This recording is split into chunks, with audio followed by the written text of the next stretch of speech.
இப்போதைக்கு ஒரு டாலர் சுமார் 95 ரூபா ஒரு பைசான்ற ரேஞ்சில் இருக்கு. அப்படின்னா என்ன அர்த்தம்? டாலருக்கு நிகராக ரூபாயின் மதிப்பு வீழ்ச்சி அடைஞ்சிருக்கு. ஆனால் உண்மை அது கிடையாது.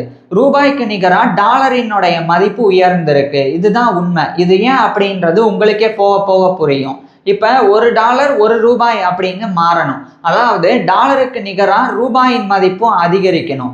அதுக்கு என்னெல்லாம் நடக்கணும் அப்படின்றத இந்த வீடியோவில் பார்க்கலாம். பொதுவாக சொல்லும்போது ரொம்ப சுலபமாக ஒரு டாலர் ஒரு ரூபாய் அப்படின்னு மாறணும்னா இதெல்லாம் நடக்கணும் அப்படின்னு சொல்லிடலாம். ஆனால் அவ்வளவு சுலபமாக இது சாத்தியமா அப்படின்னா கிடையாது. அது ஏன் அப்படின்றதும் இந்த வீடியோ மூலமாக உங்களுக்கு புரிய வைக்கிறேன். இப்போ முதல்ல டாலருடைய மதிப்பு எதனால் உயர்ந்துக்கிட்டே போகுது அதை சொல்லிடுறேன். பொதுவாக ஒரு பொருளோ இல்லைன்னா சேவையோ அதனுடைய தேவை அதிகரிக்கும் போது அதுக்கேற்ற மாதிரி விலையும் அதிகரிக்கும். அதுவே அதனுடைய தேவை குறைஞ்சா விலையும் குறையும். இதே தான் இங்கேயும் நடக்குது. அதாவது சர்வதேச அளவில் டாலருடைய தேவை அதிகமாக இருக்கு. அதனால தான் இவ்வளோ ரூபாய் கொடுத்தா பத்தாது, இன்னும் அதிகமாக கொடுத்தாதான் டாலர் கிடைக்கும் அப்படின்ற நிலை வருது. இப்போ இதை புரிகிறதுக்காக சொல்கிறேன். டாலருடைய தேவை எப்படி அதிகரிக்குது? இப்போ இந்தியா, சவுதியா இருக்கட்டும், அதே மாதிரி ஈராக்கா இருக்கட்டும், ரஷ்யா, அமெரிக்கா இது போன்ற நாடுகள்ல இருந்து குரூட் ஆயில்ன்ற இந்த கச்சா எண்ணெயை இறக்குமதி செய்யுது. இப்படி இந்தியா இறக்குமதி செய்யும் போது நம்மளுடைய ரூபாயை கொடுக்கறது இல்லை.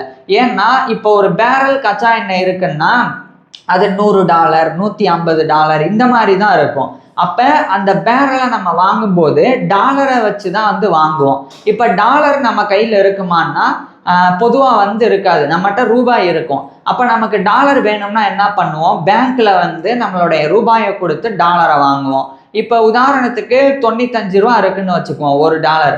அப்போ ஒரு $100 நமக்கு தேவை அப்படின்னா அப்போ என்ன நடக்கும்? 9500 ரூபா கொடுத்து நம்ம $100 வாங்குவோம்.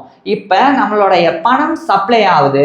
இன்னொரு பக்கம் அந்த டாலருடைய மதிப்பு அது உயர ஆரம்பிக்குது. ஏன்னா நம்மளுடைய பணம் சப்ளை ஆகும்போது டாலருடைய டிமாண்ட் இன்க்ரீஸ் ஆகுது. ஏன்னா இப்போ நம்ம டாலரை வாங்குறோம். வாங்கினாலே என்ன ஆகும்? அதனுடைய தேவை இருக்குன்னு அர்த்தம். நம்ம வாங்குற மாதிரியே உலகத்தில் இருக்கக்கூடிய பல்வேறு நாடுகள் இந்த மாதிரி வர்த்தகத்தின் போது டாலரை தான் வாங்கி அது மூலமாக தான் வர்த்தகம் பண்ணுவாங்க. அதாவது ட்ரேட்லாம் பண்ணுவாங்க. ஸோ அப்படிலாம் நடக்கும்போது என்ன ஆக ஆரம்பிச்சிரும்? படிப்படியாகவே டாலருடைய தேவை அதிகமாயிட்டே போகும். இப்போ டாலருடைய தேவை அதிகமாயிட்டே போனால் என்ன நடக்கும்? அப்போ டாலருடைய வேல்யூவும் அதிகமாயிட்டே போயிடும். ஸோ இப்போ நம்ம டாலரை வாங்கிட்டு அந்த டாலரை வச்சு தான் குரூட் ஆயில் வாங்குவோம். ஸோ இப்படி தான் டாலருடைய மதிப்பு அதிகரிக்குது. ஆனால் இதுக்கு இன்னும் பல காரணங்கள் இருக்குது. அதை பற்றி நான் ஏற்கனவே பேசியிருக்கேன். அதை பார்க்குறதுக்கு கீழே டிஸ்கிரிப்ஷனில் லிங்க் கொடுக்குறேன், இல்லைனா ஃபஸ்ட்டு கமெண்டில் அதை கொடுக்குறேன். அதை பார்த்து தெரிஞ்சுக்கலாம். சரி, இப்போ நம்ம விஷயத்துக்கு வருவோம். இப்போ டாலருடைய மதிப்பு அதிகமாக இருக்குல்ல, இப்போ அதுக்கேற்ற மாதிரி இந்திய ரூபாயின் மதிப்பும் அதிகமாக இருக்கும்னா என்ன பண்ணணும் அப்படின்றத சொல்லிட்டே வந்துடுறேன். இப்போ ஒரு டாலர் ஒரு ரூபாய் அப்படின்னு மாறணும்னா அதுக்கு முதல்ல நம்மளுடைய ரூபாயினுடைய தேவை சர்வதேச அளவில் அதிகரிக்கணும். அட்லீஸ்ட் இந்தியாவிலையாச்சும் அதிகரிக்கணும். அதுக்கு என்ன நடக்கணும்? ஃபஸ்ட்டு நம்ம ஏற்றுமதி எக்ஸ்போர்ட்டை அதிகரிக்கணும். இப்போதைக்கு நம்ம இந்த மருந்து பொருட்கள், அதுக்கப்புறமா பெட்ரோல், அதே மாதிரி இந்த ஐடி நிறுவனங்கள் சார்பில் இருந்து சில சேவைகள், அதுக்கப்புறம் ஜவுளி, இதெல்லாமே ஏற்றுமதி எக்ஸ்போர்ட் ஆகிட்டே இருக்கு. இப்படி நடக்கிறனால நமக்கு என்ன நடக்கும் அப்படின்னா, அப்போ வெளிநாட்டை சேர்ந்தவங்க நமக்கு டாலர் கொடுத்துட்டு நம்மளுடைய பொருளை வாங்கிக்குவாங்க. இப்போ உதாரணத்துக்கு ரஷ்யா நம்மகிட்ட இருந்து ஜவுளி வாங்கிக்கிறாங்கன்னு வச்சுக்குவோம் ஒரு உதாரணத்துக்கு. அப்போ நம்ம துணிகள் எல்லாமே கொடுக்கும்போது அவங்க பணம் கொடுப்பாங்க. அப்போ அவங்க அமெரிக்கன் டாலர் கொடுக்குறாங்கன்னு வச்சுக்குவோம். இங்கே என்ன நடக்கும்? அந்த அமெரிக்கன் டாலரை நம்மளுடைய வியாபாரிகள், குறிப்பாக ஜவுளி வியாபாரிகள் வாங்கிக்கிட்டு அந்த அமெரிக்கன் டாலரை வச்சே நம்மளுடைய இந்தியாவில் அவங்க அந்த பணத்தை வச்சு எதாவது வாங்க முடியுமானா முடியாது. ஏன்னா இப்போ ஒரு அமெரிக்கன் டாலரை கொண்டு போய் சாதாரணமான ஒரு கடையில் கொடுத்து எனக்கு இந்த பொருளை கொடுங்கன்னா கொடுப்பாங்களான்னா கொடுக்க மாட்டாங்க. அப்போ அந்த டாலரை அந்த ஜவுளி வியாபாரிகள் என்ன செய்வாங்கன்னா பேங்க்ல கொண்டு போய் கொடுப்பாங்க. இப்போ இங்கே என்ன நடக்குது அப்படின்னா டாலர் வந்து சப்ளை ஆகுது. டாலரை கொடுத்து ஜவுளி வியாபாரிகள் ரூபாயா வந்து மாற்றிட்டு போவாங்க. இப்போ $100 வெளிநாட்டில் இருந்து ஜவுளி வியாபாரிகளுக்கு வந்திருந்தா அதை நம்மளுடைய பேங்க்கில் கொடுத்துட்டு அதுக்கு பதிலாக 9,500 ரூபாயா வாங்கிட்டு போவாங்க. இப்போ இங்கே என்ன நடக்குதுன்னா டாலரை கொடுக்குறாங்க, ரூபாயை வாங்குறாங்க. ஸோ டாலர் சப்ளை ஆகுது, அப்போ நம்மளுடைய ரூபாயினுடைய டிமாண்டு இன்க்ரீஸ் ஆகுது. ஸோ இப்படி நடக்கும்போது என்ன நடக்கும், கொஞ்சம் கொஞ்சமாக நம்மளுடைய ரூபாயினுடைய மதிப்பு வந்து அதிகரிச்சுட்டே போகும். டாலர் சப்ளை ஆகும்போது டாலருடைய மதிப்பு கொஞ்சம் கொஞ்சம் குறைய ஆரம்பிக்கும். ஆனால் இதுதானே ஏற்கனவே நடந்துட்டு இருக்கு. அப்படி இருந்தும் ஏன் $1 $95 இருக்கு அப்படின்னா, இப்படி நடந்தாலும் இது ரொம்ப கம்மியாக நடக்குது. அமெரிக்கன் டாலருடைய தேவையை விட இந்திய ரூபாயினுடைய தேவை வந்து 95 மடங்கு கம்மியாக இருக்குன்னு அர்த்தம். அப்போ அமெரிக்கன் டாலரை தான் அதிகமாக வாங்குறாங்க. அதுக்கு தான் நான் சொல்கிறேன், இப்போ நடக்கிற இந்த எக்ஸ்போர்ட்லாம் பத்தாது, இதை விட பல மடங்கு, உதாரணத்துக்கு ஒரு 100 மடங்கு நம்மளுடைய எக்ஸ்போர்ட் வந்து அதிகரிக்குதுன்னு வச்சுக்குவோம். அப்போ என்ன நடக்கும், நம்மளோட ரூபாயினுடைய தேவையும் அதிகரிக்க ஆரம்பிச்சிடும். ஏன், அவ்வளோ பொருட்களை உலகம் முழுக்க நம்ம ஏற்றுமதி செய்யும் போது வெளிநாடுகள்ல இருந்து அமெரிக்கன் டாலர் வந்து உள்ளே வந்துக்கிட்டே இருக்கும். அந்த பணத்தை நம்ம வச்சு நம்மளுடைய பேங்க்ல கொடுத்து நம்ம ரூபாயை வாங்கிட்டே இருக்கலாம். இப்போ ரூபாயினுடைய தேவை வந்து கொஞ்சம் கொஞ்சமாக அதிகரிக்க ஆரம்பிச்சிடும். அப்போ $1 கொடுத்தா $95 கிடைக்கும் அப்படின்ற நிலைமை போய் $1 கொடுத்தா இப்போ வந்து $50 தான் கிடைக்கும். அப்போ $2 கொடுத்தா தான் $100 கிடைக்கும். இந்த மாதிரி நிலைமை கொஞ்சம் கொஞ்சமாக மாற ஆரம்பிக்கும். அப்போ நம்மளுடைய ஏற்றுமதி பயங்கரமாக வந்து அதிகரிக்கணும், அதே சமயம் இறக்குமதி பயங்கரமாக குறையணும். இறக்குமதி குறையணும் அப்படின்னா முதல்ல கச்சா எண்ணெயோடைய தேவையை நம்ம குறைக்கணும். ஏன்னா கச்சா எண்ணெயை வாங்குறதுக்கு தான் நம்ம பில்லியன் கணக்கான டாலர்ஸ் வந்து செலவு பண்ணிட்டு இருக்கோம்.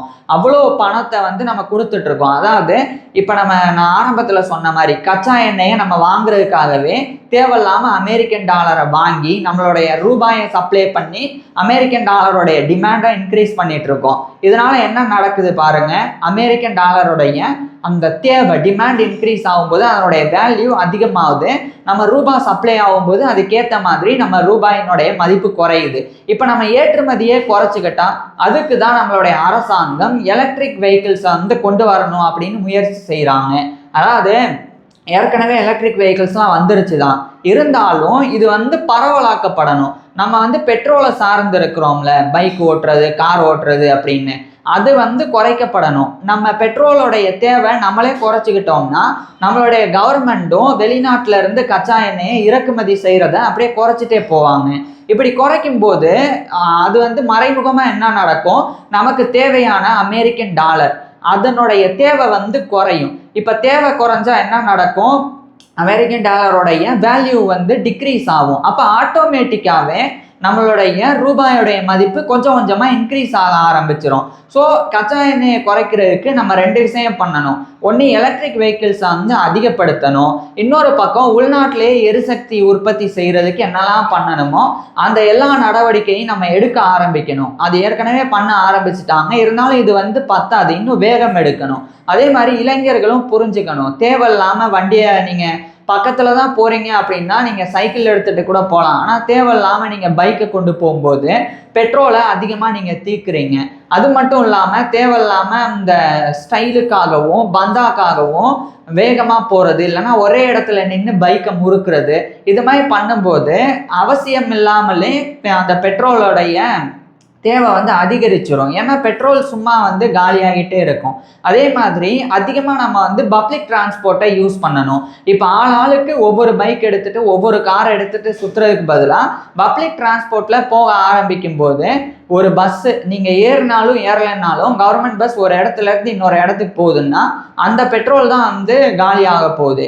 இப்போ நீங்கள் வந்து அதில் ஏறி போக ஆரம்பிக்கும் போது நீங்கள் பைக்கு ஓட்டுறீங்கல்ல, அந்த பெட்ரோலுடைய தேவை வந்து குறையும். அப்போ என்ன நடக்கும், ஆட்டோமேட்டிக்காக தேவை இங்கே குறையும் போது கச்சா எண்ணெயினுடைய விலை அதுவும் வந்து குறையும். ஏன்னா நம்ம டிமாண்டு வந்து குறைஞ்சி போகும்போது நம்ம கம்மியாக தான் வந்து இறக்குமதி செய்வோம். ஆட்டோமேட்டிக்காக இன்னொரு பக்கம் அமெரிக்கன் டாலர் வாங்குறது வந்து குறைஞ்சிரும். ஸோ இப்போ இறக்குமதியை குறைக்கிறதுக்கு கச்சா எண்ணெய், அதுக்கப்புறம் இந்த மற்ற விஷயங்கள் இருக்குல்ல, இந்த சிப்பு, அதுக்கப்புறம் செமிகண்டக்டர்ஸ் இந்த மாதிரி, அதுக்கப்புறம் சில மூலப்பொருட்களை இறக்குமதி செய்கிறது, அது எல்லாத்தையுமே மாற்றி அமைக்கணும். முடிஞ்ச அளவுக்கு உள்நாட்டிலேயே உற்பத்தி செய்கிறதுக்கு என்ன பண்ணணுமோ அதை பண்ண ஆரம்பிக்கணும். இது வந்து ஒன்று எக்ஸ்போர்ட்டு, இன்னொன்று இம்போர்ட்டு. இதன் மூலமாக நம்மளுடைய ரூபாயின் மதிப்பை கொஞ்சம் கொஞ்சமாக அதிகரிக்கலாம். அடுத்த மூணாவது விஷயம், ரொம்ப முக்கியமான விஷயம் இதுதான், ஃபாரின் டைரக்ட் இன்வெஸ்ட்மெண்ட். அதாவது வெளிநாட்டை சேர்ந்த பெரிய பெரிய முதலாளிகள், குறிப்பாக வந்து முதலீட்டாளர்கள், அவங்க வந்து நம்மளுடைய நாட்டில் இன்வெஸ்ட் பண்ணணும். அவங்க இன்வெஸ்ட் பண்ணோம்னா, இப்போ உதாரணத்துக்கு அமெரிக்காவிலேருந்து ஒரு பெரிய தொழிலதிபர் வந்து நம்மளுடைய நாட்டில் ஒரு நிறுவனம் ஸ்டார்ட் பண்ணுறாருன்னு வச்சுக்குவோம், ஒரு கம்பெனி. அப்போ என்ன நடக்கும், அவருடைய அமெரிக்கன் டாலரை வச்சே இங்கே வந்து வாடகை கொடுக்க முடியுமா, இங்கே ஒரு பெரிய ஃபேக்ட்ரி பண்ணி? அதே மாதிரி அமெரிக்கன் டாலரை வச்சே இங்கே வேலை பார்க்குறவங்களுக்கு சம்பளம் கொடுக்க முடியுமா? முடியாது.